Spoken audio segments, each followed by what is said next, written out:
नमस्कार दोस्तों, आप सभी का हमारे चैनल रिलायबल नॉलेज पर बहुत बहुत स्वागत है। करंट अफेयर्स की क्लास में हम आज की प्रमुख सुर्खियों को देखेंगे, जो कि एग्जाम के दृष्टिकोण से और सामान्य जानकारी के लिए बहुत ही महत्वपूर्ण हैं। अगर आप चैनल पर नए हैं तो चैनल को सब्सक्राइब करें, जिससे हमारे नेक्स्ट वीडियो की जानकारी आपको मिलती रहे। आज की प्रमुख सुर्खियां इस प्रकार हैं। 23 अगस्त को राष्ट्रीय अंतरिक्ष दिवस 2025 मनाया गया। pnbbank.in डोमेन पर माइग्रेट करने वाला पहला सार्वजनिक क्षेत्र का बैंक बना। SBI ने MSMEs के लिए उत्कृष्टता केंद्र शुरू किया। योगी आदित्यनाथ ने उत्तर प्रदेश के पहले हरित हाइड्रोजन संयंत्र का उद्घाटन किया। इंडियन ऑयल और एयर इंडिया ने सतत विमानन ईंधन पर सहयोग किया। फिजी के प्रधानमंत्री सिटिवनी राबुका 24 से 26 अगस्त तक भारत की यात्रा पर आएंगे। फिजी के प्रधानमंत्री सिटिवनी राबुका अपने वर्तमान कार्यकाल में पहली बार भारत आएंगे। उनकी आधिकारिक यात्रा में प्रधानमंत्री मोदी के साथ बैठकें और भारतीय विश्व मामलों की परिषद ICWA में भाषण शामिल है। दक्षिण प्रशांत महासागर में स्थित फिजी 300 से अधिक द्वीपों का एक द्वीप समूह है। राजधानी सुवा। मुद्रा फिजी डॉलर। आधिकारिक भाषाएं फिजी अंग्रेजी, फिजी हिंदी। महाद्वीप ओशनिया। राष्ट्रीय अंतरिक्ष दिवस 2025 23 अगस्त। यह वार्षिक उत्सव 23 अगस्त 2023 को चंद्रयान 3 के विक्रम लैंडर की चंद्र सतह पर ऐतिहासिक सॉफ्ट लैंडिंग के उपलक्ष्य में आयोजित किया गया था। विषय: आर्यभट्ट से गगनयान, प्राचीन ज्ञान से अनंत संभावनाओं तक। भारत की इस यात्रा में एक महत्वपूर्ण मील का पत्थर NASA ISRO synthetic aperture radar Nisar mission का आगामी प्रक्षेपण है, जो 30 जुलाई को शाम 5:40 बजे निर्धारित है। चेन्नई की समृद्ध विरासत का जश्न मद्रास दिवस 2025 रेशियो 22 अगस्त। मद्रास दिवस 22 अगस्त 1639 को चेन्नई की स्थापना के उपलक्ष्य में मनाया जाता है, जो ईस्ट इंडिया कंपनी द्वारा मद्रासपट्टनम की खरीद का प्रतीक है। इस वर्ष इसका 386वां स्थापना दिवस मनाया जा रहा है। पहला मद्रास दिवस समारोह 2004 में मनाया गया था। 1996 में मद्रास का आधिकारिक नाम बदलकर तमिलनाडु की राजधानी चेन्नई कर दिया गया। SBI ने MSMEs के लिए उत्कृष्टता केंद्र शुरू किया। भारतीय स्टेट बैंक ने MSMEs पारिस्थितिकी तंत्र को मजबूत करने के लिए गुरुग्राम स्थित अपने स्टेट बैंक अकादमी में MSMEs के लिए एक उत्कृष्टता केंद्र का उद्घाटन किया है। यह उत्कृष्टता केंद्र कौशल विकास, नवाचार और ज्ञान साझाकरण पर केंद्रित होगा, जिससे MSME प्रवर्तकों, स्टार्टअप्स और अन्य हितधारकों को लाभ होगा। इस पहल का उद्देश्य शिक्षा जगत, उद्योग, सरकारी निकायों और बैंकिंग पेशेवरों के बीच सहयोग को बढ़ावा देना है। pnbbank.in डोमेन पर माइग्रेट करने वाला पहला PSU बैंक बना। पंजाब नेशनल बैंक ने RBI के एक परिपत्र के अनुपालन में अपनी कॉर्पोरेट वेबसाइट को सुरक्षित बैंक.in डोमेन पर सफलतापूर्वक स्थानांतरित कर दिया है। इस कदम से PNB भारत का पहला सार्वजनिक क्षेत्र का बैंक बन गया है जिसने इसे अपनाया है।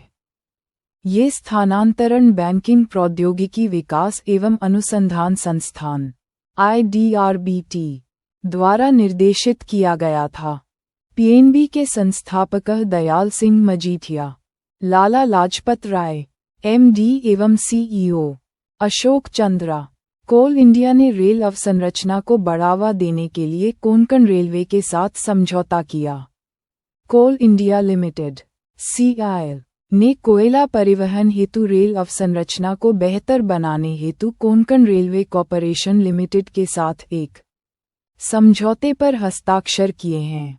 इस समझौता ज्ञापन का उद्देश्य CIL और उसकी सहायक कंपनियों जो भारत के घरेलू कोयला उत्पादन में 80% से अधिक का योगदान करती हैं, के लॉजिस्टिक्स में सुधार लाना है।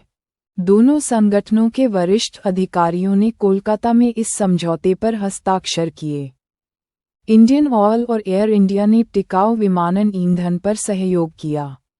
इंडियन ऑयल और एयर इंडिया ने भारत के विमानन क्षेत्र में कार्बन उत्सर्जन को कम करने के लिए सतत विमानन ईंधन (SAF) की आपूर्ति हेतु एक समझौता ज्ञापन पर हस्ताक्षर किए हैं। इंडियन ऑयल हाल ही में अपनी पानीपत रिफाइनरी में SAF उत्पादन के लिए ISCC-CORSIA प्रमाणन प्राप्त करने वाली पहली भारतीय कंपनी बन गई है। इस सहयोग का उद्देश्य अंतर्राष्ट्रीय उत्सर्जन मानकों को पूरा करके सतत विमानन प्रथाओं का समर्थन करना है। योगी आदित्यनाथ ने उत्तर प्रदेश के पहले हरित हाइड्रोजन संयंत्र का उद्घाटन किया। टोरेंट पावर और टोरेंट गैस द्वारा विकसित उत्तर प्रदेश के पहले ग्रीन हाइड्रोजन प्लांट का उद्घाटन मुख्यमंत्री योगी आदित्यनाथ ने गोरखपुर में किया। ये प्लांट वार्षिक 72 टन ग्रीन हाइड्रोजन का उत्पादन करेगा, जिसे प्राकृतिक गैस के साथ मिलाकर घरों, CNG स्टेशनों और उद्योगों को आपूर्ति की जाएगी। ये भारत के शहरी गैस वितरण क्षेत्र में सबसे बड़ी ग्रीन हाइड्रोजन और प्राकृतिक गैस सम्मिश्रण पहल है। नेपाल ने रूबेला उन्मूलन में सफलता प्राप्त की।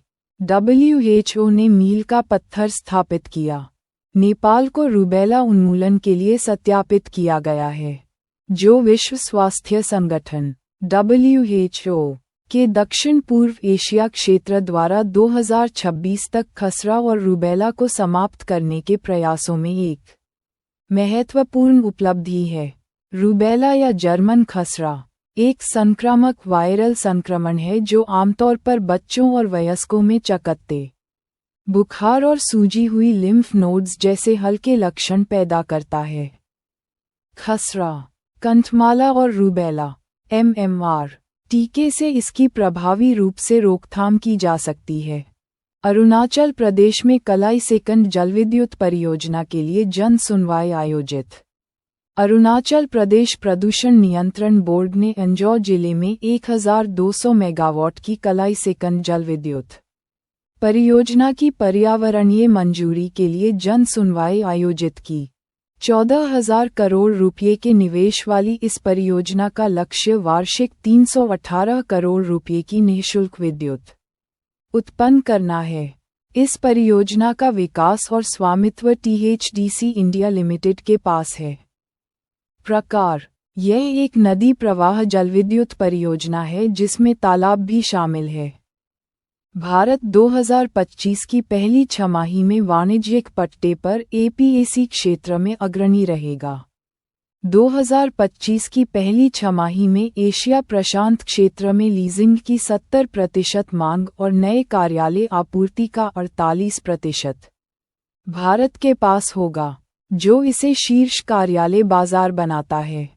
भारत, चीन और सिंगापुर ने नए कार्यालय आपूर्ति में 80% का योगदान दिया, जबकि एशिया प्रशांत क्षेत्र के 11 प्रमुख बाजारों में लीजिंग गतिविधि में 9.6% की वृद्धि हुई। भारत में ग्रेड कार्यालय स्थान की मजबूत मांग, कॉर्पोरेट विस्तार, GCC और स्थानीय बाजार की मजबूती से प्रेरित है। ओंटा सिमरिया गंगा पुल से बिहार की कनेक्टिविटी बढ़ेगी। प्रधानमंत्री मोदी ने बिहार के गया में 1.865 किलोमीटर लंबे ओंटा सिमरिया गंगा पुल का उद्घाटन किया, जो पटना के मोकामा को बेगूसराय से जोड़ता है। ये पुल भारत का सबसे चौड़ा एक्स्ट्राडोज्ड पुल 34 मीटर है, जो 70 वर्ष से अधिक पुराने राजेंद्र सेतु की जगह लेगा। ये पुल बेहतर अवसंरचना प्रदान करता है और यातायात की भीड़ को कम करता है। 30 पर स्थित ये 6 लेन वाला पुल 1.86 किलोमीटर लंबा है। लागत 1,870 करोड़ रुपए से अधिक। भ्रामक विज्ञापनों और अनुचित व्यवहार के लिए रैपिडो पर 10 लाख रुपए का जुर्माना। केंद्रीय उपभोक्ता संरक्षण प्राधिकरण CCPA ने भ्रामक विज्ञापनों और अनुचित व्यापार प्रथाओं के लिए रैपिडो पर 10 लाख रुपए का जुर्माना लगाया है। रैपिडो को निर्देश दिया गया है कि वह उन उपभोक्ताओं को मुआवजा दे जिन्हें उनके ऑटो इन 5 मिनट्स और गेट 50 रुपए ऑफर के अंतर्गत वादा किए गए 50 रुपए नहीं मिले। ये जुर्माना अप्रैल 2023 और मई 2024 के बीच रैपिडो के खिलाफ दर्ज 575 शिकायतों के बाद लगाया गया है। सतीश गोलचा दिल्ली पुलिस आयुक्त नियुक्त। 1992 बैच के वरिष्ठ आईपीएस अधिकारी सतीश गोलचा को दिल्ली का नया पुलिस आयुक्त नियुक्त किया गया है। गोलचा एसबी सिंह का स्थान लेंगे, जिन्हें दिल्ली में होमगार्ड्स के महानिदेशक का अतिरिक्त कार्यभार सौंपा गया था। यह नियुक्ति केंद्र सरकार द्वारा दिल्ली पुलिस के नए नेतृत्व संबंधी निर्णय के अंतर्गत की गई है। हमारे साथ बने रहने के लिए आप सभी का बहुत बहुत धन्यवाद। ऐसे ही महत्वपूर्ण अपडेट के लिए हमारे चैनल रिलायबल नॉलेज को लाइक, सब्सक्राइब और शेयर करें। नमस्कार।